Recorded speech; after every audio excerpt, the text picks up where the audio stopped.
40 years ago, we opened our doors with one mission in mind. We'll be right back with the top 10 songs of 1983. To sell quality American-made vehicles at a fair price. You have arrived. And we've loved every minute of the ride. Celebrating 40 years of Two Rivers Ford.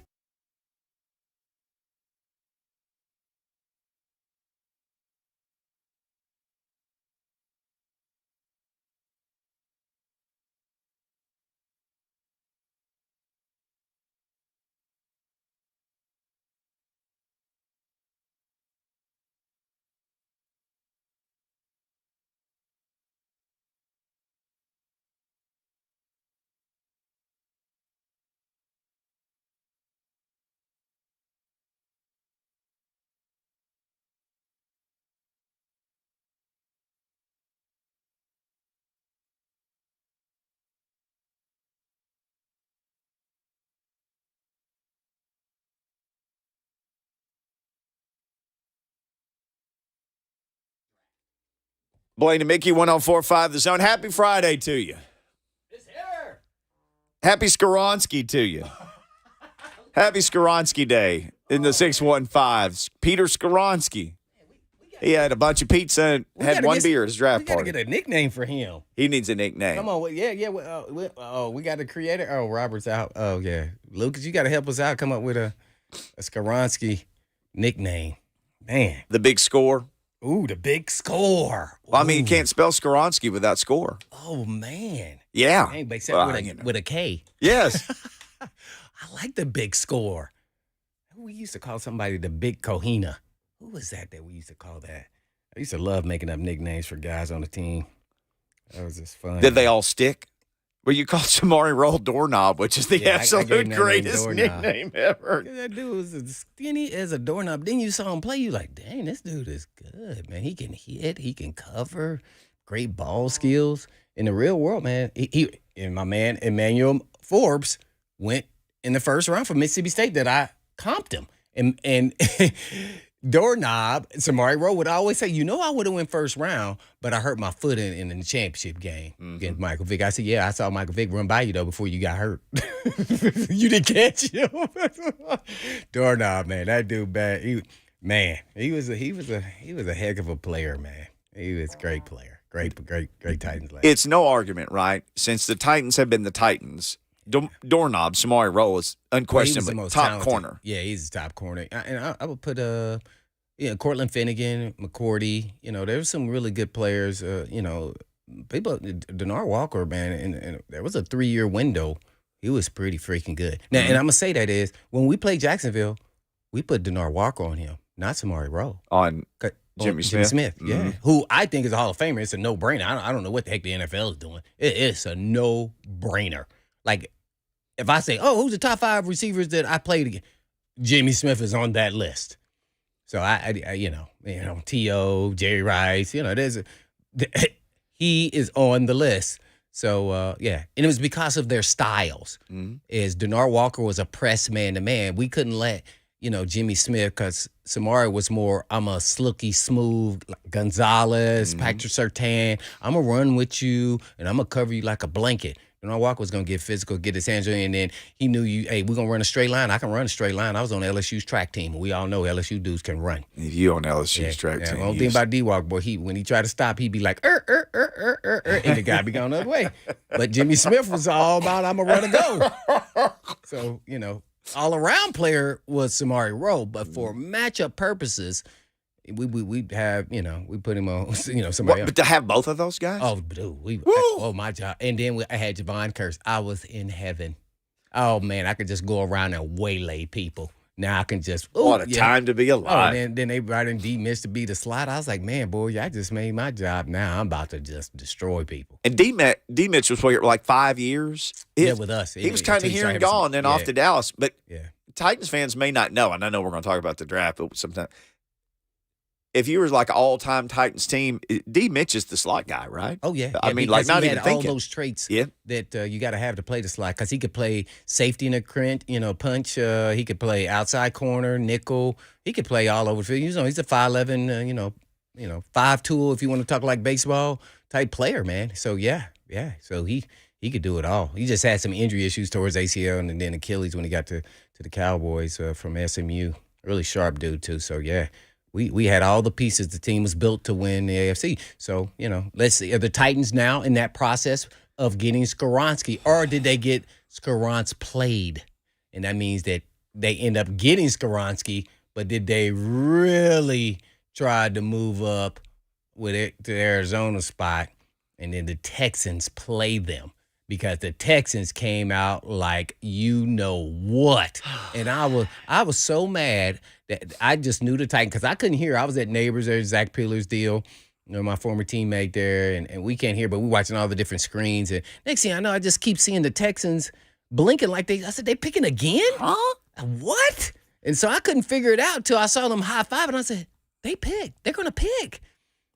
And then I saw them pick Will Anderson Jr., what a masterful. They got the two best, and on their board, they got both the best players that they won. They coveted. They won the draft. I mean, there were some other ones that had 2 picks, Philly. You can kind of go down the list of some other guys, Seattle, but golly, I was sick. I was sick to my stomach. We left. I said, it's time to go, honey. We got to go. When we was with some friends, it's time to go. We'll be home in 10 minutes, see the next pick. You think Ram was sick at his stomach? I don't know. We saw Stroud go too, and it's like, and just take Arizona right out of my call. I just don't understand it. Diana Rossini came out like, it was an hour or 2 hours before, saying that the Titans would move up to get C.J. Stroud. Like, who gave her that information? And why now to say that? They thought they had the home run like it was a no-brainer, like nobody was going to try to compete with them? Like, I don't understand why that was leaked out to her.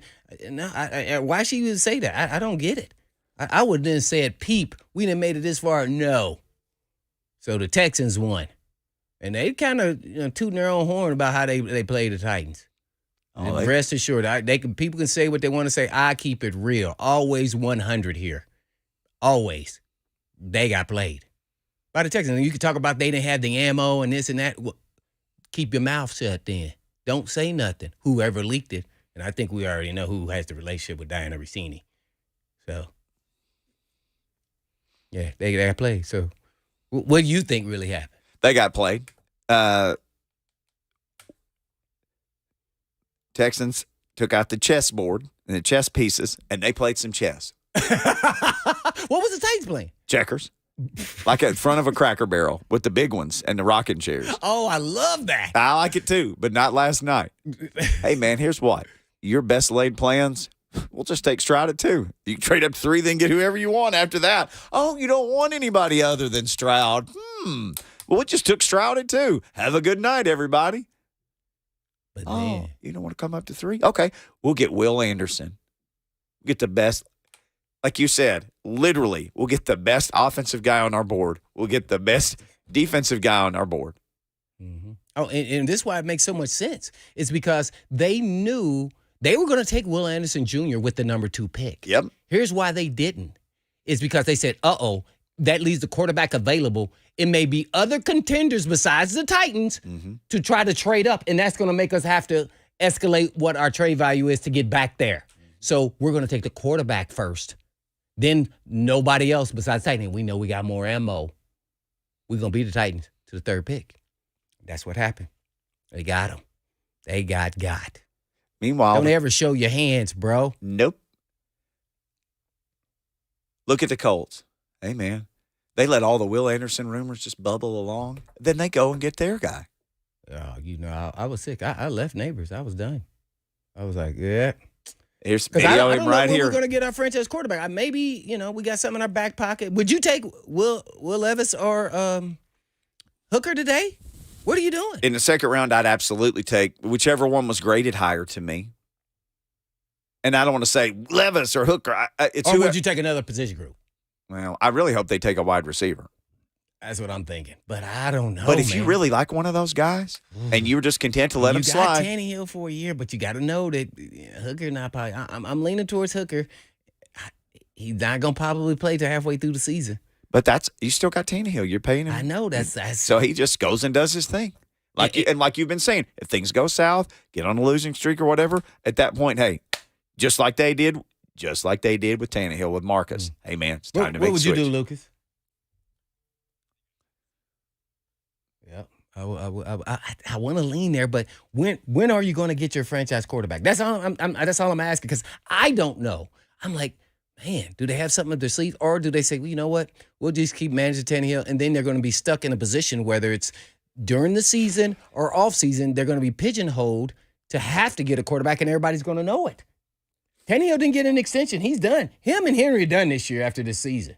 I hope people know that. They are done with the Titans. The Titans are done with them. Right. Regardless of how they play. So that's why I keep bringing the quarterback. If I wasn't thinking like that and he got an extension, Tannehill, I'd be like, oh, man, we got to go wide receiver. Because I think you can get a cornerback in the third round that can be a contributor and borderline starter guy. It's that deep to me. I think that. And that's how you play this. I know everybody talking about this tight end crap. When did Chig go? What round did Chig go? 4th, right? 5th? 5th. See, you can get a quality tight end later down in the draft. You may not get the number 1 tight end. And guess what I keep telling everybody? That tight end, they're good. But guess what? They're not great. So I'm not going to spend that on no second-round pick. I can't do it. Nope. Name one tight end that impacts their team. Come on, let's go. It's easy. Kelsey, we can go down the list. Ain't none of these dudes like that. Yeah. Ain't none of these guys like Gronkowski. They ain't even close. They can't even touch his butt cheek. They ain't even close. So you don't spend no first, second round on no tight end. You just can't. Unless they had. Now, if it was Bowers from Georgia, I wish he could come out. I'd take him in the first round. I would have took him in the first round. Yeah. Yep. See the difference? It's a big difference. This is a passing league. The tight end got to affect the game, pass it. And guess what? The Titans already have that guy. Chig. Yeah. They already had that guy. So now you're getting a blocker. You want a blocker that's called blockhead? Then we got that on the team really too. But we can go get another one. But I'm not doing acquired. Yeah. I'm not spending no second round pick on him. No. I'm going receiver. If there's some edge guy that they think's the difference, I like how you thinking. I'd go edge because that's premium. Mm-hmm. Oh, I steal an edge on the first. Oh, okay. Here's what I'm gonna help everybody out. That's how make you hit on the head. You got to think about today's league. Not when I played, today's league. It's a quarterback, get after quarterback, protect the quarterback, wide receiver, cover the wide receivers league. That's what it is. So those are the premium positions. And that's how you bet. And especially the Titans, that's why I like how you thinking on the edge. If somebody's there they love. Because guess what? They're in the AFC. AFC has a laundry list of great quarterbacks. You mitigate that with going after a pass rusher or the corner. Mm-hmm. And I think you get a corner in the third round that's solid. So pass rushers there that they love, I wouldn't be stunned. But I'm going to say this. I want them to draft Tillman. I want them to go draft Tillman. Second pick. Maybe too high, but I want Tillman. I feel good. I told you. About Tillman. I told you. I fully endorse that. All right. I also fully endorse this. Every phone line is jammed right now. People want to talk about everything to do with all this. When we come back, we have the whole first hour. Talk to you guys. We'll talk to Buck in the second hour. We'll call our shot in the second hour, so you can call a shot if you want to do that. It is Friday. We are lit. Let's go.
Blaine and Mickey, 104.5 The Zone, burning down the house here. Your phone calls are burning down the house. Phone lines are Lucas on lit. fire. They're on fire right now. I think about like Lucas, too, picking the music these last 2 days, man. He's in our wheelhouse, man. I knew he got an old soul. Talking heads, now I was asking about all this stuff. Your parents probably were into this. They seem to be into like more. That's where you heard the music? Yeah. My dad loved the Talking Heads. Okay. Oh, okay. There it is. They got their big concert film. What was it? Stop Making Sense. Getting reissued. You need to let your dad know. Ooh, I will let him know. Oh yeah, I watched that the other day on YouTube. Probably watching it in some new sound format. All right, lines are loaded. You guys and gals have got things you want to talk about. 615-737-1045. Ooh, I love it. Here's the thing. When we're on and you want to join the discussion, just call. We love hearing from you. So let's start with Peter That's Lucas likes talking to you. in Mount Juliet. Peter, thanks for calling and checking in today. Hey, man, how we doing? What's All going right. All right. Mount Juliet, I man. hear some people are kind of disgusted with our pick last night, Who was? but I don't understand why we're disgusted. I don't think they saw our offensive line last year. But yeah, I think you're right. We need another Ben Jones, and I guarantee you we're going to take another one here in the 6th round or something. Uh-huh. But I'm completely happy with our pick last night. And I would have to say my projection that we do not need to pick up another young receiver. We do not need it. We already have Traylon Burks. I say we need to trade back, get a veteran receiver, and our whole offense we run off Derrick Henry. So let's pick up a blocking tight end. And the last time we had a guy like that is Delaney Walker. So let's have Chig, and let's have another blocking tight end, and let's pound Derrick Henry. I appreciate the phone call. Well, Well, I mean, taking no blocking tight end in second, third round. And first of all, Delaney Walker was not no blocking tight end, but he'll tell you that himself. He Well, he caught a lot of passes, he though. he was a holding tight end. My guy wants to go back to the 60s. Yeah, but I get with the blocking tight end. I'm not using no draft capital for second, third round for no blocking tight end. Sorry. Stevens was the best blocking tight end I've seen over the years here with the Titans. Craig Stevens? yeah. Mhm. But they got a good blocking. What's the guy's name we picked up who was knocking people out on special teams? He's a good blocking tight end. Trayvon Wesco. Wesco. Yeah. Mhm. And then I'm sure they can upgrade that. I think what people are really getting confused is they're looking at the holes that the Titans need, and they go, "Oh, we need a tight end." And I go, second and third round? No. You're not no blocking tight end. Are you kidding me? No. Elite tight end second round. I know third round's today too. Not unless he's like, man, I don't even know. It's just me personally. Tight end is at the bottom of the totem pole for me as far as it's almost like safety is now. Like not unless I got a hole. Like they don't. It's not a serious hole. How much do we throw to the tight end? We just saw a decent tight end who you can give him what you want to say about him. How much did he really contribute? Like where you think he affected games? So you got to also look at how they affect games. Now, if you're talking about the Titans team I was on, oh yeah, the tight end was up at the top. Yeah, Frankie Wycheck. We had Jackie Harris, White. I mean, we had like Aaron five Kinney. or six. Yeah, we had 5 or 6 of those dudes. I'm like, dang, man, we got all these freaking tight ends, man. They up gonna run. I can't tell if they running a route or they're trying to run me over. So I get it, but today's age, and I know we run 2 tight end sets and all those things, but that's not in my mind a priority at this point in time. Now you get to the day 3, okay, I may be in consideration if somebody falls down there. 5th, 6th rounder? Yeah, I would consider it, but I think we still have other needs. I want another receiver. I want another lineman. If an edge dude is there, and I want a cornerback. Well, we only got 6 picks. Yeah. I mean, what are you thinking? Tight end. Guess what? You can go outside. You can buy yourself some time with another veteran tight end that you don't even have to pay but $1 million. Yeah. But they're gonna be sitting there like itching because they want a job. Well, and people are going to get cut Then also. I can go draft Bowers in the first round next year, because I would definitely take him. I'd take him. He's on the Harrison Senior Junior list right there, boy. You take him too, wouldn't you? I have to really consider which one I would take over which one yeah. And you know what? I'm gonna say this. I might take Bowers over Harrison Jr.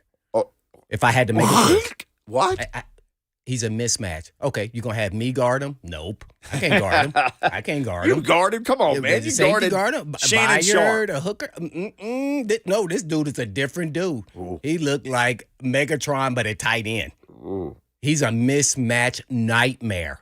The dude also can run sweeps, reverses, and he can block, run routes. Have you seen they throw jump balls to him? I watched this dude, He's and on I TV. go, man, I've seen he it. could have come out of high school and went pro. And I don't think I've ever seen anybody like that. Maybe a running back.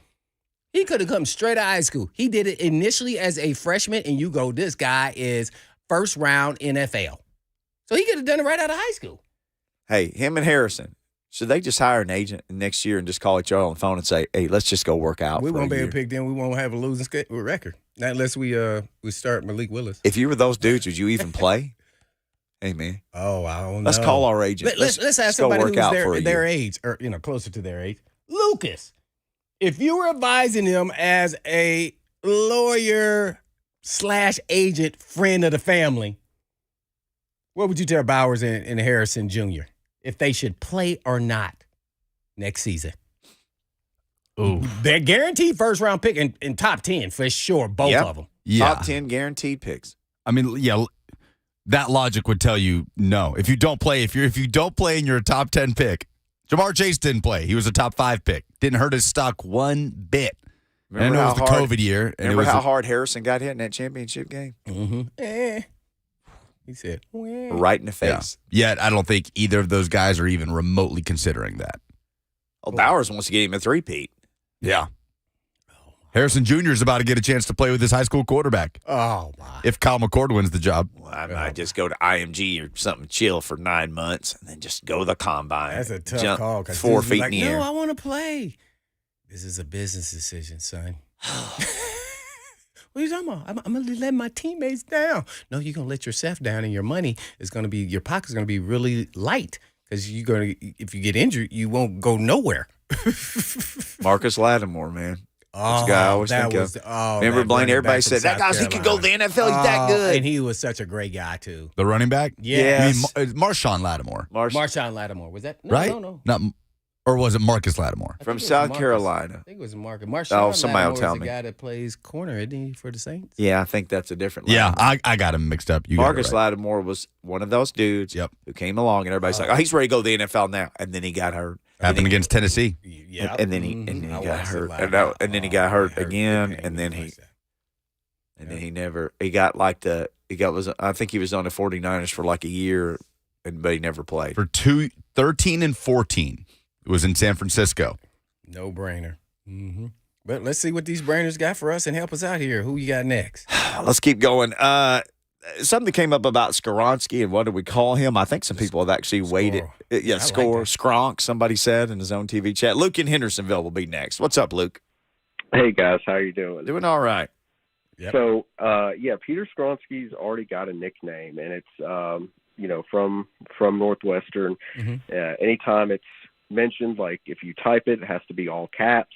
But it's Big Meat Pete, just because of his size. So Big meat. I feel like I don't know if I should say that. I don't know. That seems I don't know on if the we should other say that. side. Okay. Like, I don't know if we're allowed to say that, even though all those words Are sayable. Yeah.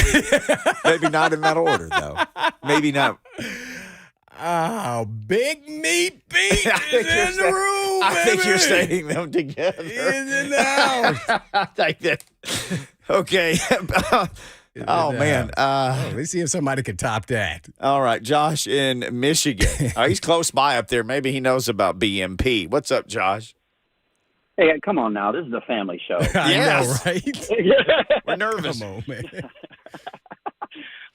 So I got a nickname for you. I like Peter Pancakes. I think that's nice and clean, and play off Peter Pancakes. So, but I also was thinking about this last night, and my NFL player comp is actually an old school Oiler and Titan guy, Bruce Matthews.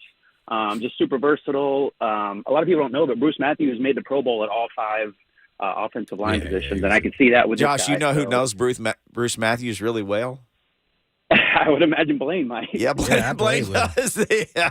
Right. And I get what you're trying to say there, his versatility, but he is nowhere near Bruce Matthews. I have to say that.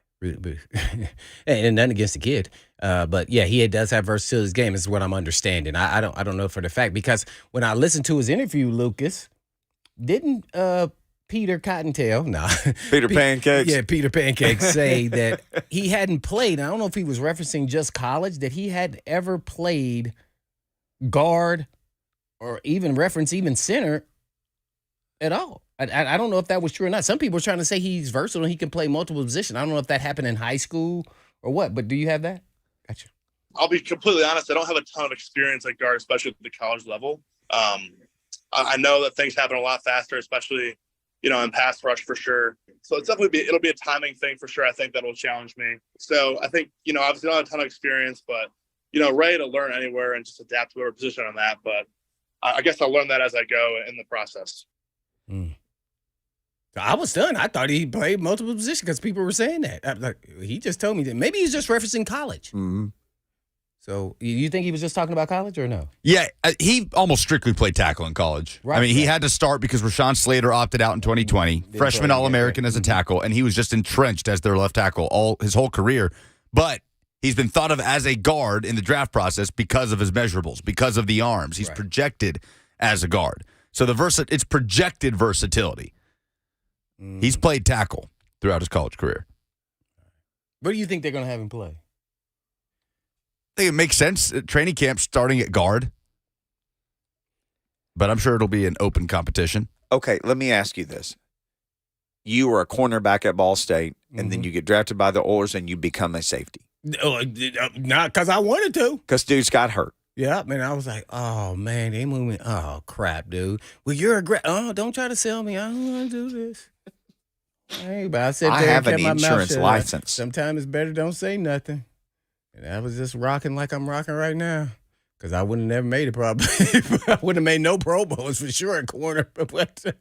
So how do you even, like the first day, do you be like, Skoronski, go with the tackles. Skoronski, go with the guards.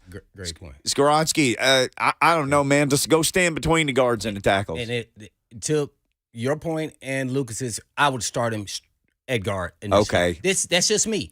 They always, even in college, UT's done it multiple times. The Titans do it too. They do this moving the chairs all the time. Do what? Let's start with the unit we think is going to be the unit, and let's see what happens after about a week and see if it looks right and it feels right and they're starting to get the hang and get on the same page before you start moving pieces to the puzzle.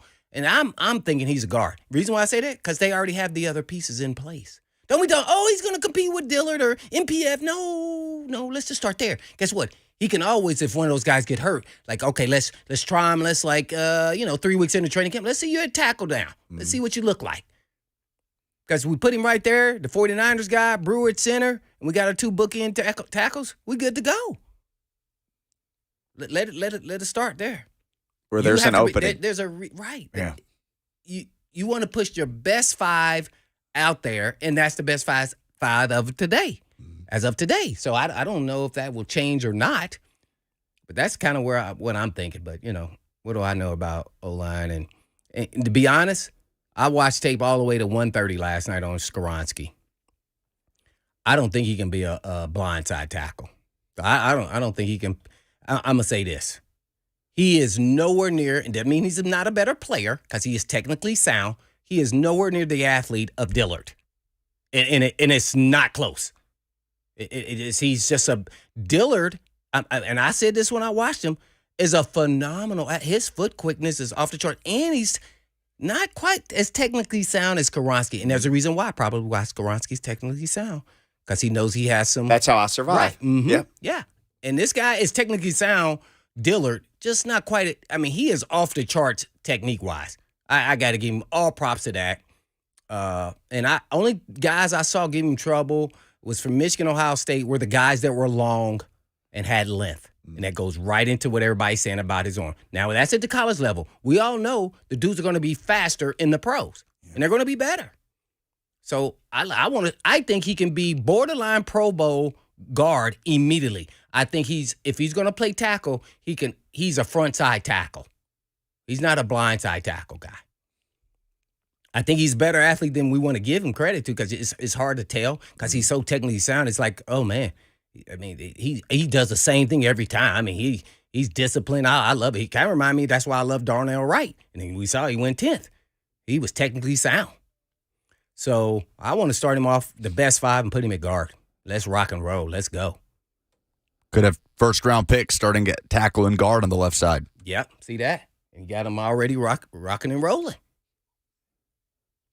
Now, if somebody gets injured, then now it's a different ballgame. Yeah. You know, if Dillard has some injury issues, like I said before, you kind of start moving the guys around after you try to settle down. Is this what we project as coaches? That don't mean we won't change. And then let's see after that if we start moving pieces around. Let's don't start moving pieces 2 days into practice. Offensive line is a really unique deal, and this is why I love it. It's the only unit that has to play together as one to be successful. I mean, it's really insane. From the front side all the way to the back side. So I think you get that chemistry and that timing down. I just think you got to roll together for a little bit. And it's never going to be long enough, especially when, you know, all you can do these days. But you gotta project, and sometimes you're going to be wrong as coaches. You got to accept that, but I'm trying to roll with what we think is going to happen. Let's see what we think is going to happen with Steve, who's calling from by the lake, is where it says the description. Steve, what lake are you currently next to? You're at the Lucas Lake. Or Skoronski Lake. Kentucky Lake. Nice. Lake. Yeah, man. Well, what's going on? Oh, so you want Will Levis? No, I'm up here at the Buchanan area. Okay. Right outside of Paris. Nice. That's nice up there. Well, what you got for us, man, while you're enjoying the scenery? Well, I was calling about that draft pick we got last night and that guy's name for him. I can't remember what he said it was. Big Meat Pete? Yeah. Huh? Big Meat Pete? Oh, yeah, I'd call him Big Mean Pete. Mean Pete, okay. Yeah, I think he could be pretty mean. Maybe a little more kid-friendly. Yes. Mean. BMP, but just a different M. Yeah, yes. Switch out the T. Mean. Yeah. Yes, that'll work. Let's get Tristan in Brentwood. Again, we have one open line. Yeah, that's one thing I didn't see a lot of on the videos that I was watching. Meanness? Just meatiness? Our line, we had Peeler, Olsen, B-Hop, Rain. I mean, these guys, when you're falling down, they're throwing the elbow off the top rope. They're finishing you. They're finishing you. Yeah, like I didn't see a lot of, but he does his finishing job. you. Yeah, he's not a finisher like that. Like, so once you play the guard, that kind of has to become part of what your game is. I think he can, but when you're a tackle, you have to be a little more finesse in that it's about your technique and foot quickness than anything else. But you see him pulling sometimes and coming up, hitting. I mean, so they had him. You can see him. You can project guard play. I'm just fascinated that he was. I think he was a 4. I think he was a 5-star, and he chose Northwestern. That'll be the first question. Why'd you choose Northwestern? He said he had actually come to Nashville on a visit to Vanderbilt, and they said, "How much did you consider Vanderbilt?" And he's like, "This was like a question later." Somebody's like, "Well, did you consider Vanderbilt?" And he's like, "Not much, no." He was a Northwestern fan in high school. Right, because he's from Illinois, right? Yeah, he said he became a Northwestern fan in high school. So played for his school. He'll never admit this. Who had pick number 10? The Bears. Mm-hmm. Bears. Hometown team. Yeah, exactly. Like that dude who got picked by the Chiefs. Right down the street. I'm about to really get you. Is that a red flag? Because the Bears didn't take him? Or was Darnell Wright just that much better than him? Who's the Bears' left tackle? They needed linemen. We knew that was going to be an issue. They were going to draft an offensive lineman. I don't know who their tackle is because obviously it wasn't good enough because everybody's talking about their offensive line is horrible. That's why Fields wasn't doing so well. That was one of the things that everybody got right was Bears would take O-line. Yep. And they did. Like Lucas and his Dallas tight end. Hey, who would have guessed that Darnell Wright would be the first UT guy and then go to the Bears? Where Skoronski, pretty much Northwestern is literally 15 minutes drive from there. He grew up a Packer fan. Oh, he's a Packer fan? Yeah, his grandfather was a Packers legend. Yeah, Right, he well, played. Of course. Yeah, he played for. Is he in the Hall of Fame, right? Won 5 NFL championships with the Packers. So I don't know if he's probably. in. I don't know if he's in the Hall of Fame. Oh, he's not in the Hall of Fame? Okay. But I mean, he was in the Lombardi Packers, which is just pretty darn good. Yeah, my grandfather raced against Jesse Owens. My grandfather raised cows. Hey, I'm giving you facts, man. Just go to my IG, man. You go scroll down there. You scroll down there. You screw down there, too. My grandfather raised cattle. All right. When we come back, phone lines are loaded. We got one open line, 615-737-1045. We will continue to take your draft-related calls and talk draft and Titans and everything.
Blaine and Mickey, 104.5 The Zone. Ooh, fun.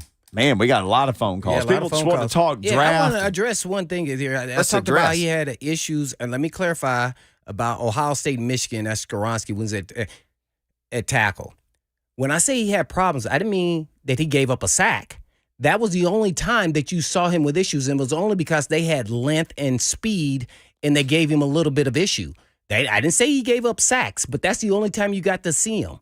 Now, those guys are probably going to be productive players, but they're not going to be on the elite side.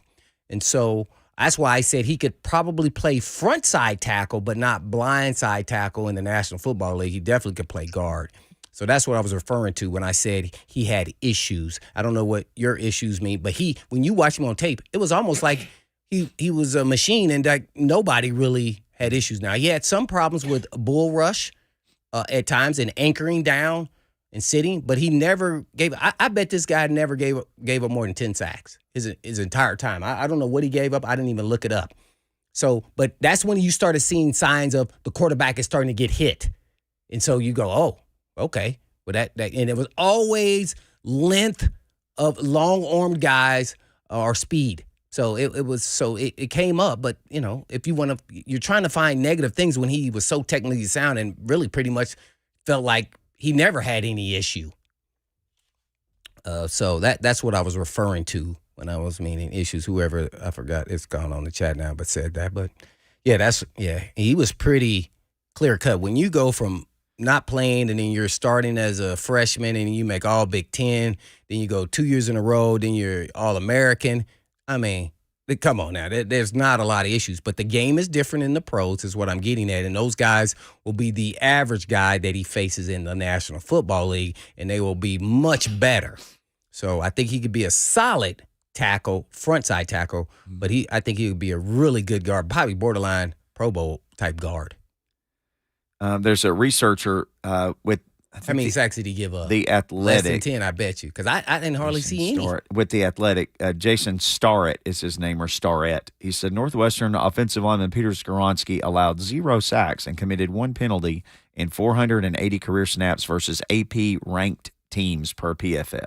So he gave up no sacks his entire career. Against ranked teams, it says. Oh, no. He gave up some sacks then. It's just not very many. It's ranked teams. That don't mean they had great pass rushers. I mean, you think they would, but he gave up some sacks. I bet it's in the single digits. This guy's really good. It says, yeah, because if we would that would have been out there that he gave up no sacks during his career. He was bad, mamma jamma, but no sacks is pretty tough. I bet Jonathan. This says 5 sacks. Here's one account that says here we go. 5 in 3 years. Okay, see, 5. That's about I what knew you it were was saying. in single Yeah. digits because he's just too technically sound for the college players. Yeah, he's legit. Yeah, there's multiple people who found something that said he gave up 5 in 3 years at Northwestern. Let's give up some of these phone calls. Let's get to Brosa Brothers and what? They're not elite. Yeah, they are. Yeah.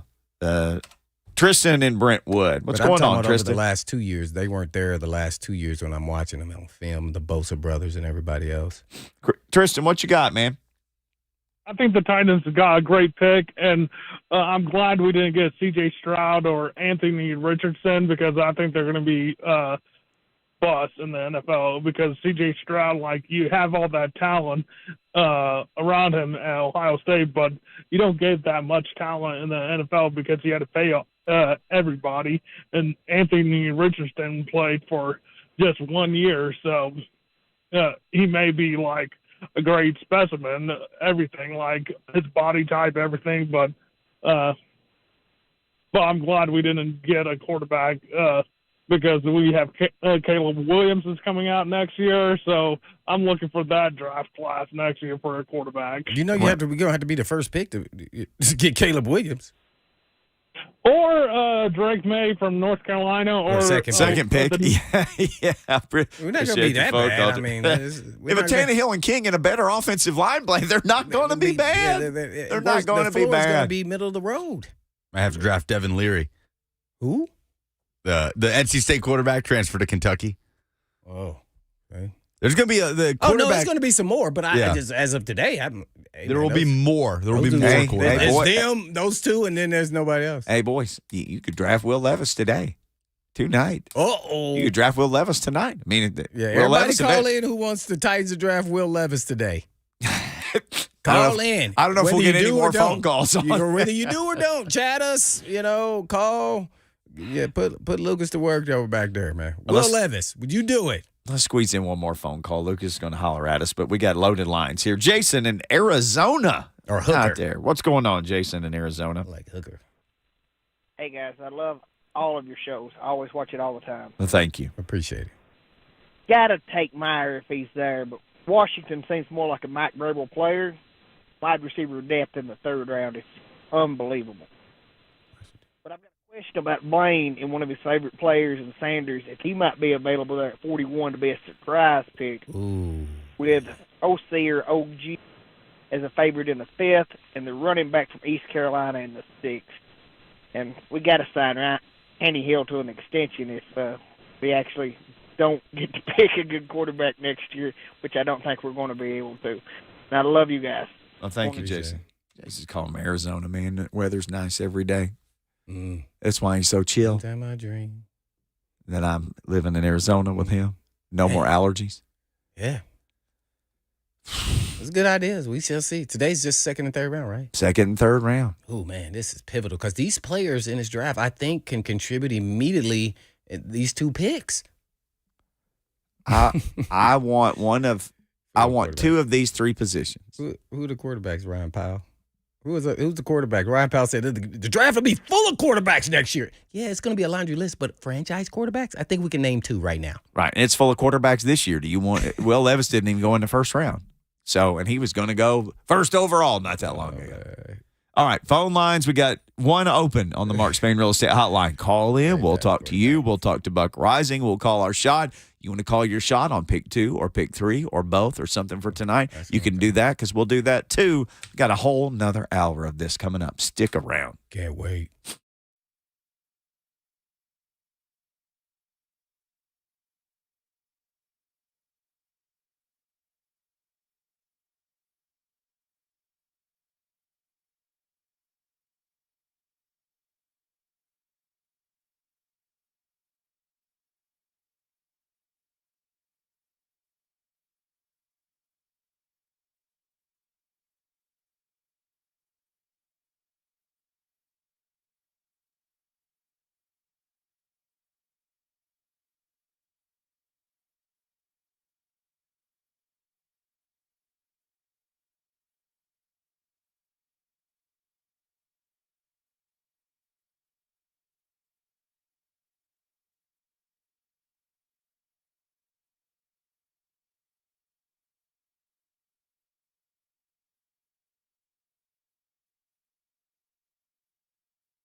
It is straight up 2 o'clock. Good afternoon from the Superbook.com Sports Desk. I'm Lucas Panzico. With the 11th pick in the 2023 NFL Draft, the Tennessee Titans selected Northwestern offensive lineman Peter Skoronski. He'll be available to speak with the media today at 4:15. You can hear him live on 3HL right here on The Zone later this afternoon as well. Rounds 2 and 3 of the draft will take place tonight. The Pittsburgh Steelers hold the first pick of the second round. As of right now, the Titans have picked 41 and 72 later today. Titans radio coverage starts at 6 p.m. College baseball this weekend. Tennessee plays game 2 at home against Mississippi State after a walk-off win last night at Lindsey Nelson Stadium. First pitch at 5:30. Vanderbilt begins a home series against Kentucky tonight at 6. And Nashville Soccer Club hosts Atlanta United Saturday afternoon at Geodis Park, a 12:30 kickoff. You can hear zone coverage starting at noon or watch it for free on Apple TV with the option to listen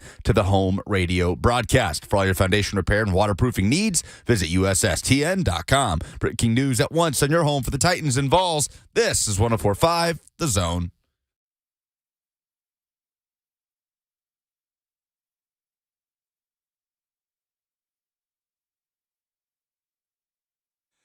Blaine and Mickey, 104.5 The Zone. Hello. Happy Friday to you. Hour number 2 is started just now, right now. Hour number 2. You can just get in on all the fun. It's like the second round today. It's the second round of the show today. Oh, yeah. It's the second Who are we going to take in the second round? Lucas? Oh, no, man. I'm going to reserve it. This is why I'm sitting right here and not with them in the draft room. I got a deal with Arizona that I'm going to get Lucas at 3. Oh, shoot. We don't have a 3. We're only two rounds of show. Oh, you about to? Oh, I got okey doked. Oh. Man, I was going to get Lucas at 3. Oh man, somebody got him at 2. CJ Lucas. There's stuff out there. Pro Football Talk. Who else? Jeremy Fowler said the Titans tried to get back into round 1 last night. Well, who did they want? Yeah, is that right? Lucas Fowler saying it? Yeah, Fowler tweeted, this was 36 minutes ago. He said, among the teams that looked into potentially trading into the late first round last night, per sources, Titans, Rams, Patriots, Falcons. He says that could have implications at the top of the second. Now, who would you guess that they're trying to get back? All of them, I'm sure they were different. Think they all were trying to get a quarterback? Or am I just misreading this? It wouldn't make sense to trade back into late first round for a quarterback. Depends how late Fowler's talking about. Because after the Vikings at 23, there's not really anybody left on the board in the first round that you would think would take a quarterback. I'm only trading into the first round if I'm already out. And I don't have hardly any picks. Yeah. I'm only trading in for one of two things. Be the quarterback or get to quarterback. Right. That's it. That's it. Last night. I think Nolan Smith. That would be my answer. What pick was he? 30 to the Eagles. Yeah, the Eagles. Who end up with Jalen Carter and Nolan Smith. They are now called the Philadelphia Bulldogs. The Eagle Dogs. Yeah. I'm like, they have their team. They got 4 guys for the last 2 drafts already. He going to know a lot of dudes on that team. Yeah. Philly did, man. They like what they did. Yeah, Philly had a good day. Yep. Well, is anybody set up to just do a bunch of damage in a conference without all the good quarterbacks? I say that they're pros, but not like the murderers are on the AFC. Besides, look at what Philly's set up to do. They have their quarterback and guys who like to get after the quarterback. What else do they need? They got a great offensive line. They got AJ. Probably take a running back at some point. Yeah, Miles Sanders is a Panther. Mm-hmm. Well, like maybe you get A-Chain or one of these guys. That's a good running back draft. Yeah, I would have predicted they were going to draft the kid from Texas, but he was gone. A lot of people said 2 running backs in the top 12, too. Jahmyr Gibbs. Okay. Yeah. He was like, my phone's ringing? What? Huh? Detroit? No, he was like, nah, Mickey, you don't understand. He was like, I knew I was first round. Hey, man. What are you talking about? He's like, hey, that number 1 pick at quarterback, I was his lead receiver last year. What are you talking about? You see me? I can run routes. I can block. I can run. They can't catch me. I'm a bolt to lightning. How about Detroit taking a running back at 12 and then taking an off-the-ball linebacker at 18? They give old school 0. Big dude linebacker. Dan Campbell's like, hey, man, we about to win the he can move, though. 1983 NFC Central. That's what Well, you know what's so funny? I feel like those players all are, really tough football guys, and that's what Campbell is. Yep. And they fit the mold. So I mean, hey, whatever fit, rocks your boat. I'm cool with it, but I was more concerned about how the Titans got duped, and then how we end up actually, taking a solid player in Peter Skoronski. So yeah, they still won. Not sexy, but by any means, but he's a solid player. I think he's going to be a guard in my opinion, and they keep it moving, keep stacking and building. So where do they go today? Is really what I'm thinking. But one thing that comes to my mind, and I feel like this is my anxiety as a fan. You guys can all listen. The fan side of blame. I'm starting to feel like the Titans are falling behind, and this is why. I'm going to just do this. Trevor Lawrence, Anthony Richardson, C.J. Stroud, they're all in the AFC South. They already have their franchise quarterback. So we're going to be behind the 8 ball when we finally, at some point, whether it's this year, next year, the year after, we're going to be behind the 8 ball on getting our franchise quarterback. Now, I'm not to say these guys are all going to be successful quarterbacks. I have no idea, but they've already started their run. And by the way, two of the guys, with 3 guys in the draft, they all with new staffs, but 2 of the guys that's on this list from the AFC South is they're going to be with new teams and they're going to be successful. If not, then the whole staff is going to be waylaid. Yeah. The coach is going to be fired. So that's where I'm looking at it, because you're supposed to be building your team to beat the teams in the AFC South. That's where it starts, regardless of what their record is. In the South, is now looking like they're going to be one of the stronger conferences as these quarterbacks grow and get better. And so that's where my anxiety goes, let alone the AFC in general with all the, superstar quarterbacks in the AFC. So, and we'll see real quickly. Throw Aaron Rodgers in there, too. Oh, geez, Jesus. We got Joe Burrow's about to get a big contract. Herbert. Allen. Geez. Mahomes. Yes.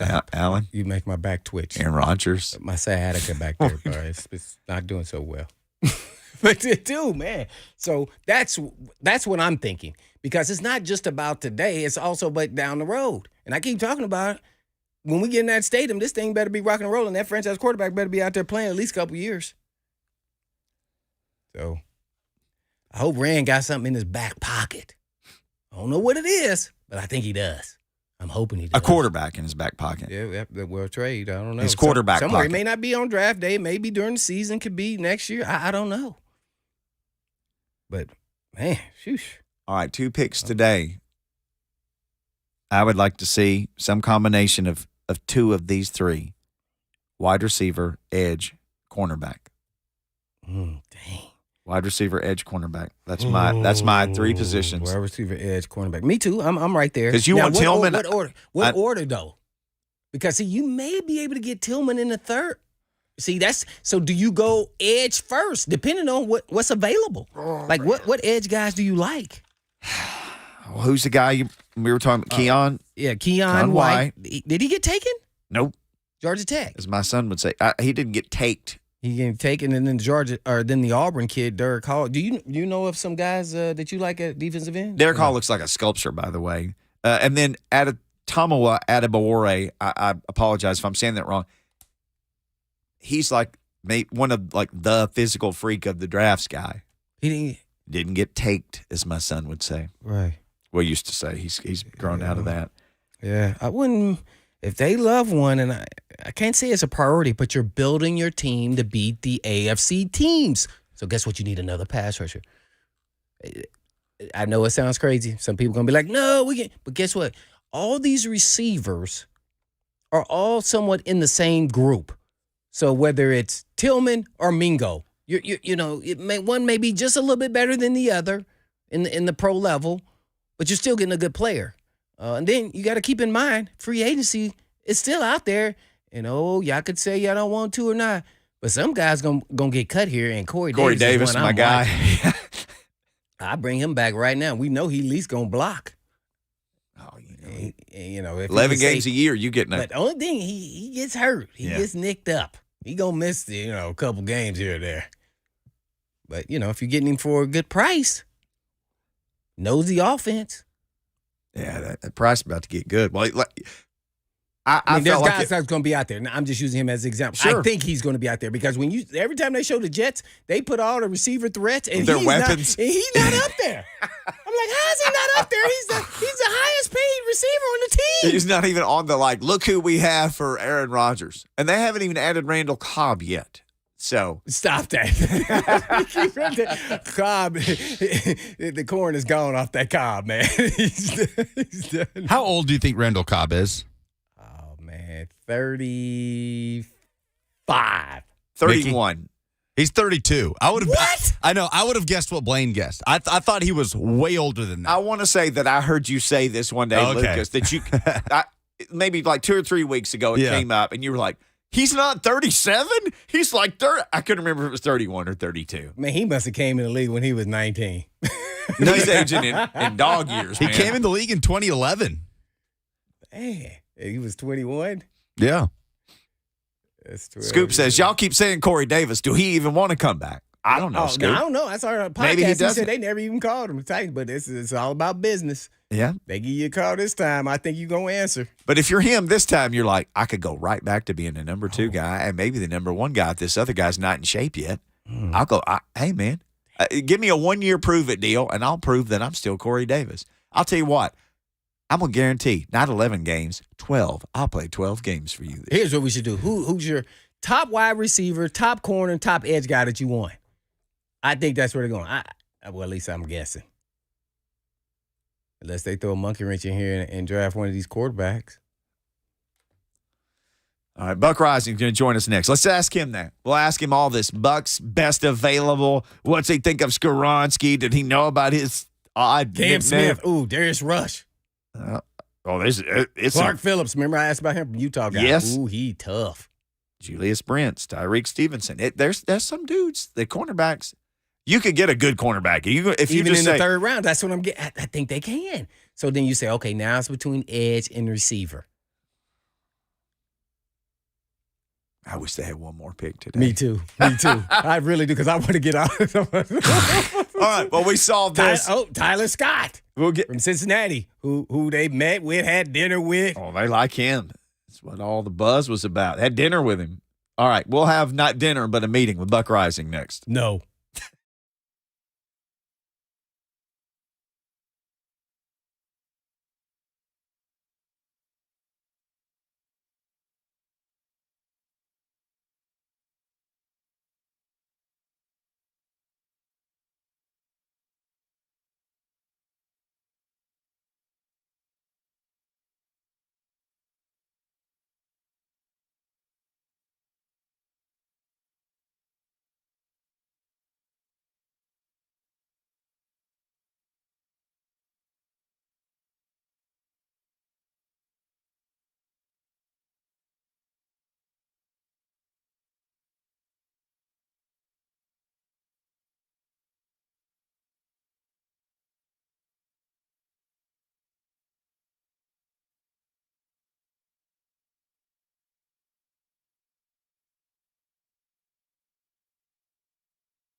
Blaine and Mickey, 104.5 The Zone. Time for our weekly visit with Buck Reising. Lots to get to because there's lots to get to with the Titans, and then there's more to get to today, and then there's more to get to tomorrow because it's a magical time known as the NFL Draft. Buck Reising is a big fan of the NFL Draft. And Bucko, so it's Peter Skoronski. He's the guy. Just kind of take us through your evening all the way up to the taking of Peter Skoronski.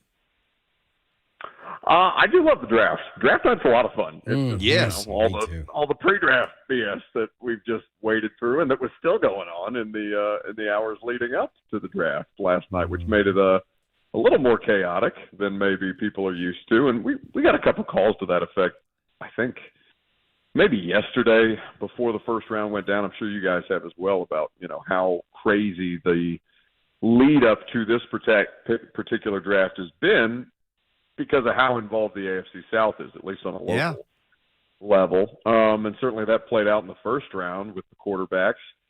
It felt like they were really in play for C.J. Stroud at 3.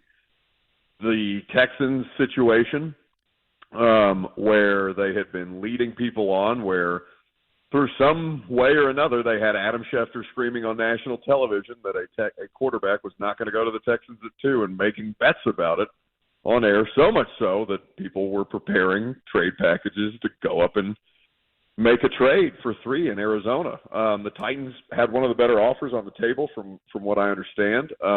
About an hour and a half, 2 hours before the pick was actually made, and it all got nuked when Stroud went 2, like I think most people logically thought it should from the jump, but we just got a lot of time to kill and everything going on there. So that was all a bleep show with the AFC South having Stroud and then Richardson at 4, Arizona taking Paris Johnson Jr., the left tackle from Ohio State at 6. And then, you saw the draft board breakdown.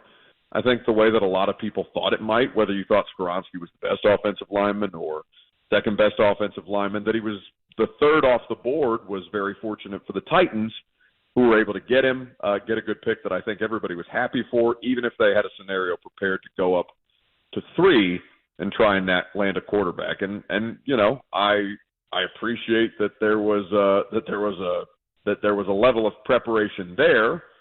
All the gaslighting that got done around it, you can debate the merits of and things like that. But it was after the pick was made, it was a very routine type of situation. It was the best player available that goes into the worst position group on the roster right now, even as they've done a good bit of work this offseason, or at least the worst position on the roster at the end of last season.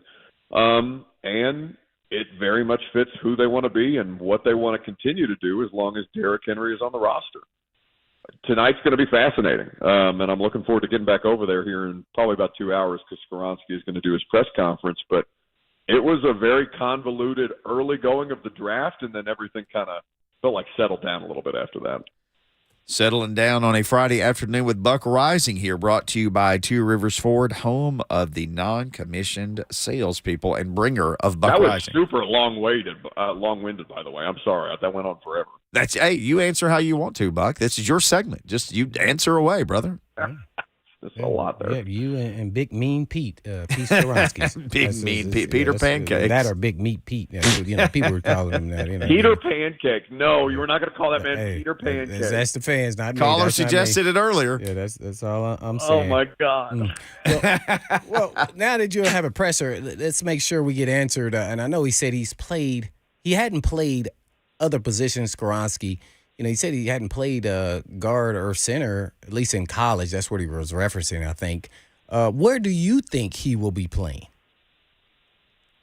So Dane Brugler, whose analysis I trust as much as anybody who's doing scouting at this time of year from the media side of things, has him as the top guard in the class. His measurements project best there. I think that with Dillard coming in with the opportunity to start at left tackle, that it makes the most sense to go into training camp with Dillard at left tackle, with Skoronski inside at left guard to give him opportunity to get comfortable in the early going, to kind of see how he responds to it, for lack of a better term, the same way that they did with Dylan Radens at right tackle. He was indisputably the starting right tackle at the start of training camp. And then as they worked their way through training camp, it was very quickly discovered that that was not going to be the case, and that NPF was going to be starting as a rookie third-round pick. So they'll go into training camp and they'll let that work itself out once they're able to put pads on and actually let these guys do their jobs in a more normal way than most football practices allow for. And I think that's what makes the most sense right now. And if Dillard isn't feasible at left tackle, then you have the ability to try Skoronski there. It's a good solution for two positions because he was exceptional in college football last year. Northwestern versus, the NFL is a lot different level of competition, but this is a very capable player. And, if the arm length hasn't been a problem for him thus far, sure, there will be instances. Guys get beat all the time, but can he manage and can he adapt, and is he a good enough technician to make up for the fact? That's been the scouting report on him from anybody that you talk to. Yeah, no doubt about it. Great blocking techniques, angles, smart player, all those things. But, I still project him as a guard. At least he could get away with playing tackle, but I would say frontside tackle. But anyway, that's my opinion. I guess we're on with Buck Reising from the Buck Reising Show. I guess now moving forward, second and third rounds today. What are the most pressing needs? What position groups do you think they'll take second and third round? It could be in any order, but what position groups? Because I know you can guess on a player, but nobody knows what player they're going to take. Sure. I mean, I'd love to see him take a wide receiver, Blaine. There's so many fun players left in here, and you've done the most fundamentally smart thing with Skoronski. Yes. Now, do the thing that you set out to accomplish this offseason, which is get faster. Now, get faster that can involve the offensive lineman and the running game and things like that. Derrick Henry certainly benefits from that pick yesterday, but he also benefits from not having the box loaded against him every time he's in the backfield. They need to have some kind of tangible threat to pair with Traylon Burks and Chigakonkwo, whether it be wide receiver. If the top tight ends or the top tight ends remaining are available, I love Michael Mayer. I can't envision a scenario where he makes it that far down after already falling out of the first round. But I would be completely fine with that. Competent, able-bodied, available skill position players should be what the premium is on today, depending on how that board breaks. And, I mean, the quarterback thing is still out there, guys, right? I mean, Levis isn't going to be there today, reportedly, so he doesn't have to go through the uncomfortable, nationally televised fall after, being gaslit, basically, by the draft process for the past 3 weeks. And Hendon Hooker is still available on the board. I'd be curious to see how the quarterbacks remaining affect the rest of the draft order and what that makes available for the Titans at 41, and how willing they are to maneuver. It's still only 5 picks. They've still got a lot of needs left. But like I said, skill position player, skill position player, skill position player. It's like Beetlejuice, say it. Well, there were reports, Buck, that the Titans were trying to trade back into the first round. I don't know what position they were. I'm going to assume it was a quarterback, but I could be wrong. If the Titans went down the road of a quarterback this second round, which of the highest rated quarterbacks left, which means Hooker and Levis, would you take? I mean, I'd much prefer to take Hendon Hooker at this stage, I think. And, the Levis thing is so odd. Why did he drop? I mean, the NFL is certifying what a lot of people's opinions on him were, was that the difference between 2021 and 2022 was so drastic that it can't be justified by, the personnel changed, and yes, you've toughed it out through injury, and good on you. Football people in NFL front offices and in locker rooms respect that element of toughness. That's critical. But the decision-making is poor. And if the accuracy is also a concern in ways that, we got away from talking about Levis being as much of a project as Richardson. And maybe Richardson is still the much higher ceiling, but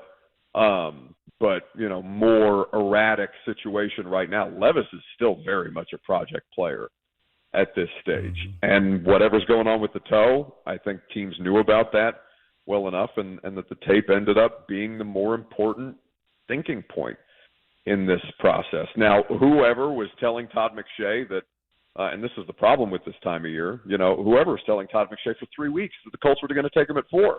I mean, the reason that dude and his entire family and everybody that was around them to celebrate one of the most important moments of a human being's life were just watching it basically like The Bachelor, is what a friend of mine compared it to last night, who doesn't really pay attention to football like that, in ways that are real, much more real than reality television. And I mean, I have to imagine that is a deeply embarrassing situation to be a part of. Well, with Buck Rising from the Buck Rising Show right before the Blaine and Mickey Show. That's right. And the install with the live install coming up with Greg Cosell and A to Z Sports. Buck does it all. He does it all. Who did it all last night? Who was your favorite drafting team last night as far as what they did? Oh, I love Philadelphia. The Philadelphia Bulldogs? I'm so jealous. Hey, man. And they don't have Mahomes, Rodgers, Allen. You can go right there. They're cruising. Jalen Hurts is probably the best quarterback in the conference right now. Now that Rodgers is in the AFC, and they've got the best.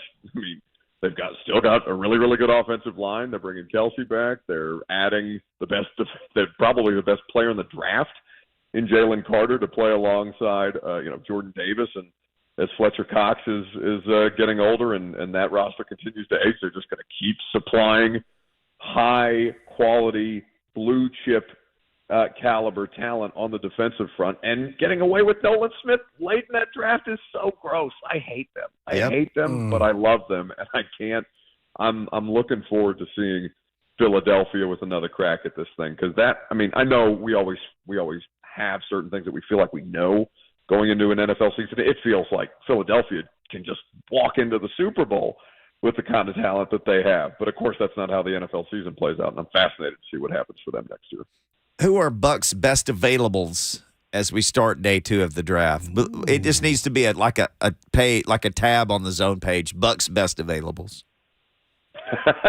Well, definitely Michael Mayer. If you had to have me guess or make a couple of polls off the top of my head, I do like Osiris. And this is not specific to the Titans. I'm just talking like players in the draft that I like. I love Cedric Tillman. I think that I would value him more over Jalen Hyatt, just because I think he more projects as a starting outside wide receiver in the NFL with at least a lot more proven ability to run a variety of different route concepts that he'll need at the next level. And how creative with the ball in his hands he is I think up for some debate. They've just guys running wide open in space in the Tennessee offense, but Jalen Hyatt, it's not a knock on him. I think Cedric Tillman is capable of more. Those are 3 players that would come to top of mind if you're talking about best available to start tonight's draft. Well, Tillman's like your size too.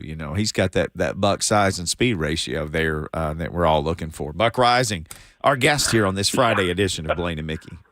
That's what people think of me when they think of size and speed. Definitely speed. Definitely, no doubt about it. Or they could think of you as Will Levis. I know you were talking about an injury. What was is some foot or something to Levis that maybe got out that maybe was a concern from NFL teams that he may need surgery on, like a toe or something? What was that? So what had been reported was turf toe. Now the severity of it, I know those things can be done by degrees and can be limiting for a certain amount of time. Now, serious enough to cause a fall like that, I can't imagine, with so much time left before they have to get him out on the field in a meaningful way. But I think that that felt like a little bit of damage control in the aftermath last night of just, okay, what other reason can be given for this guy spiraling the way that he did, where ESPN is trotting out, numbers that they produce in some way, shape, or form about the percentage chance that Will Levis wasn't going to be drafted in the first round, then just putting it under a picture of him on television for 30 minutes at a time. Well, I know you've never been duped by, your source, but I feel like I'm about to go down this road of being duped. What is this AB pitcher in a Ravens uniform? What is he's going to be a Raven? What is this? God, I hope so, Blaine. Are we getting duped, or is he just messing with our heads? I think to predict anything that Antonio Brown is thinking, I think would take a degree of either psychoactive drugs or or just some kind of significant trauma to kind of figure out what that guy is doing at any given point. I have heard nothing credible to the effect of Antonio Brown actually joining an NFL team, but I'm sure he sent plenty of people scrambling to try and figure out if the Ravens had actually done this, but it makes no sense to do so. They have OBJ, they have Rashad Bateman, they have now Zay Flowers. I was going to say, and OBJ. April Showers brings Zay Flowers. So lastly, if Antonio Brown is trying to manifest it on social media, Blaine, I wouldn't. It wouldn't surprise me at all. Oh, well, yeah, no doubt about that. Well, with Buck Reising, I guess one more for me, and that is, what did you think about the Lamar Jackson now that the contract is over? What do you think about the actual contract? Who won or lost in this deal? It's an interesting question, and I don't know if there's a concise way to answer it, but it certainly feels like they did the best possible deal for both sides, even if it was a rocky going. Like you can talk about, would it have been done sooner? Would there have been more money for Lamar had he had the kind of typical representation that a lot of NFL players go through this process with in terms of an agent? But it's not like he was doing this unadvised the whole time. It just didn't necessarily go as smoothly as many contract negotiations too. It was a little more like guerrilla warfare tactic, right? Where John Harbaugh's sitting down at an owners meeting breakfast with a bunch of media, and Lamar tweets literally as John Harbaugh is taking his seat about asking for a trade from the Ravens. So the strategy was different, it looked like, from at least what we've seen from players in a little bit.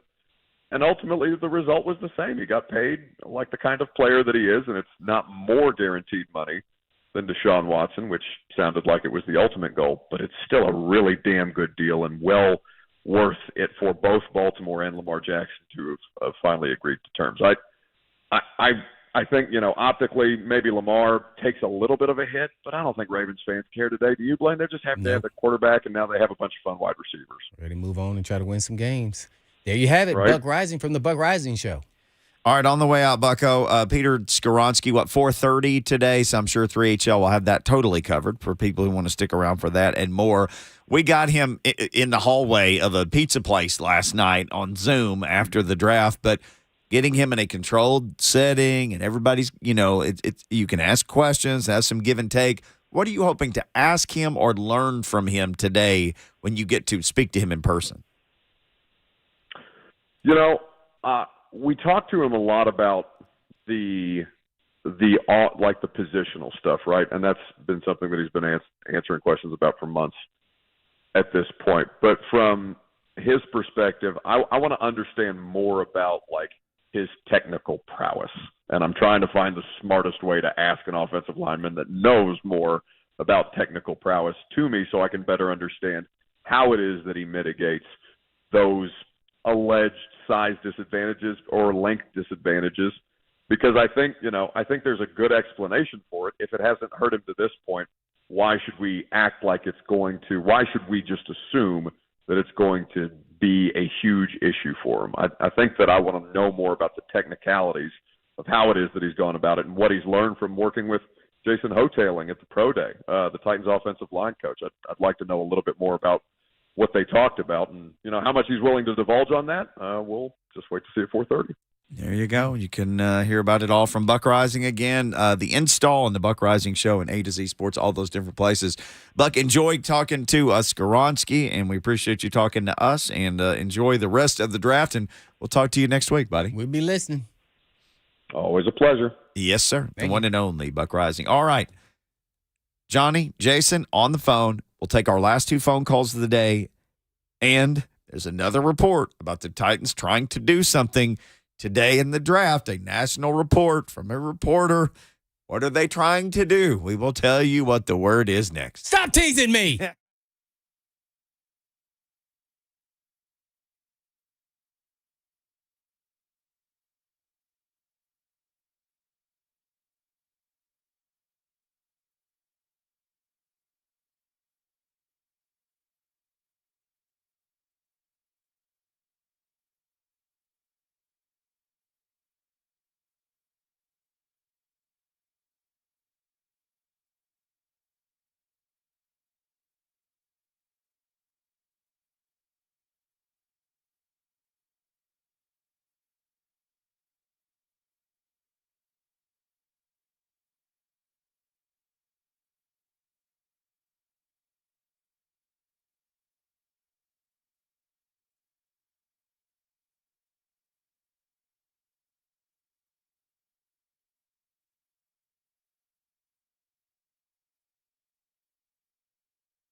Blaine and Mickey, 1045 The Zone, dancing our way through the afternoon here. It's not dark.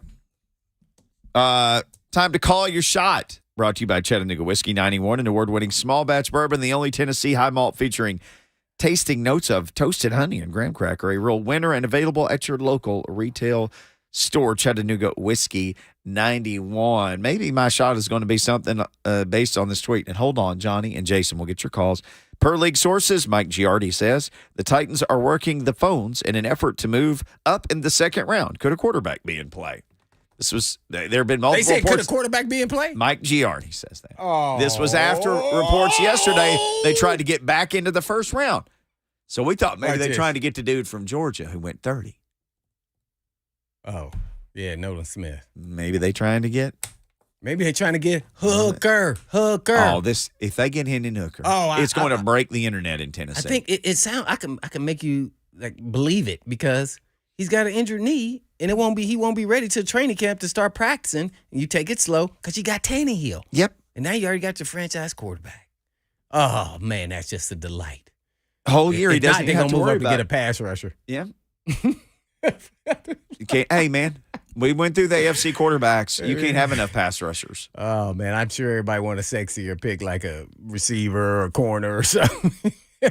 I know, but the team, yeah, that's what my shot's going to be. I'm going. They're going to draft a Keon White. I'm going names too, and Tillman. I don't know what order. Keon White, pass rusher from Georgia Tech. Has he already been taken? Nope. I was going to say. Nope. Y'all were looking at me crazy. Nope. And Cedric Tillman. Okay, that's Blaine's shot. Yeah, and probably Tillman. I think they may be able to get with him in the third round. Let's take these phone calls right quick on the Mark Spain Real Estate Hotline. We'll get Jason. We'll get Johnny. Jason, I know you got a question. You got a shot you want to call for tonight on the way? I gotta give it a shot. We have to get one of our local boys to stay here in Tennessee. We got to get Hendon Hooker, or we got to get Tillman or Hyatt. But I think we're going to go for Hooker, and then maybe we can get Hyatt in the later round. Well, I ain't getting no Hyatt in no later rounds. He's not getting past third round. Just on speed alone, he can't make it past third round. Yeah. There's no way.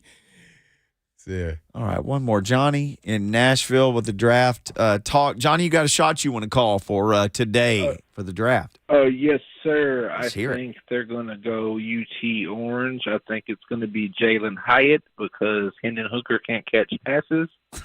We have nobody besides Treylon Burks. I mean, we got Westbrook Akine, but I absolutely love the pick from last night. Derrick Henry, he ran for 1,500 yards behind a bunch of Walmart greeters last year, so I'm sure he's loving the pick. Also, one more thing about the Skoronski or whatever his name is, the new guy, his nickname needs to be Honky Tonk but Donka Strong. Wow.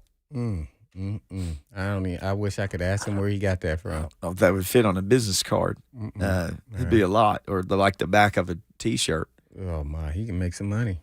He probably could if he included Honky Tonk, get some endorsements. Lucas, what are you feeling, man? Let's hear your shot. You sneak one in the Zone TV chat on Twitter at Blaine and Mickey. Still got a couple of minutes here. 615-737-1045. Your chance to try to call a shot for tonight.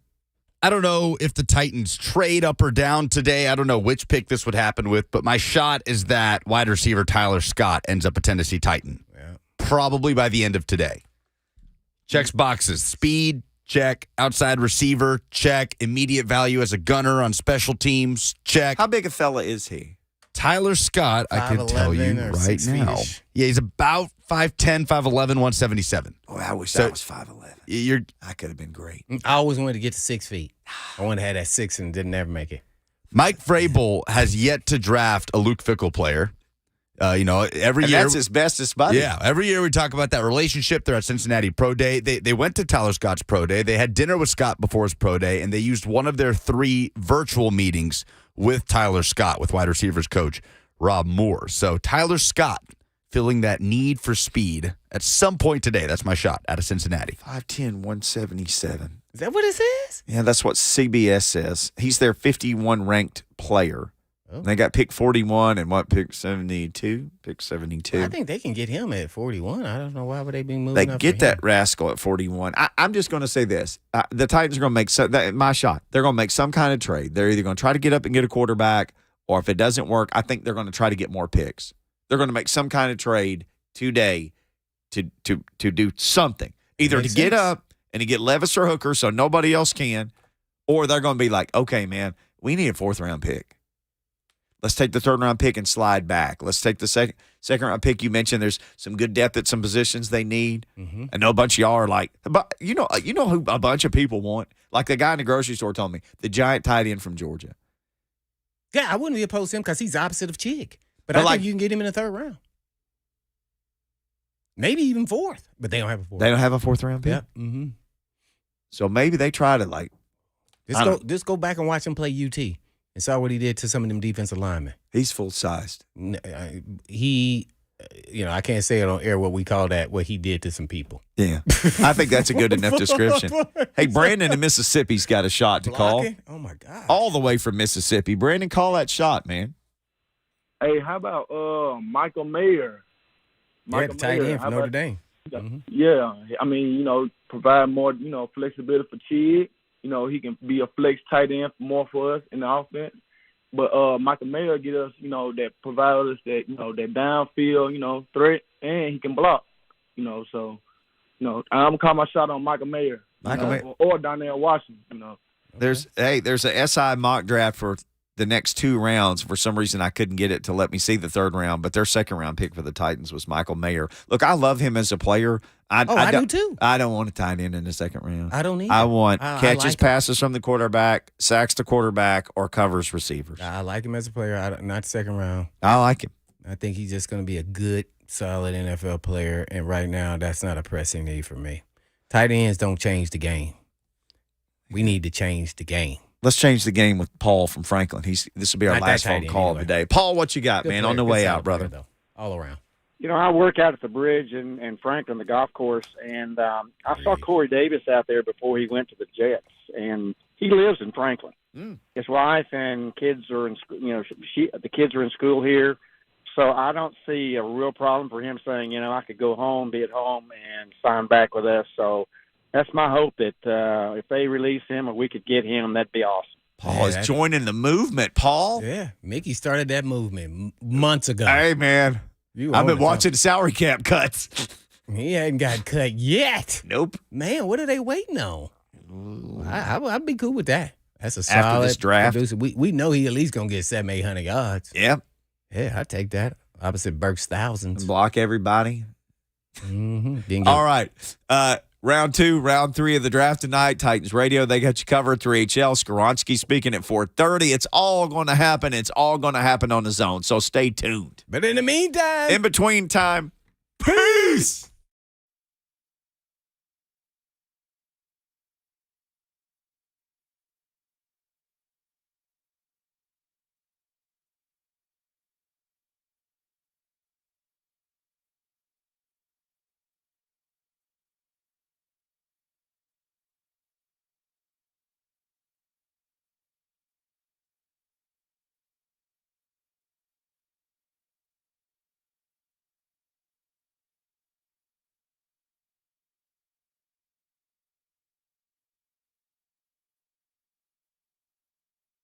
Maybe you're like me for all the years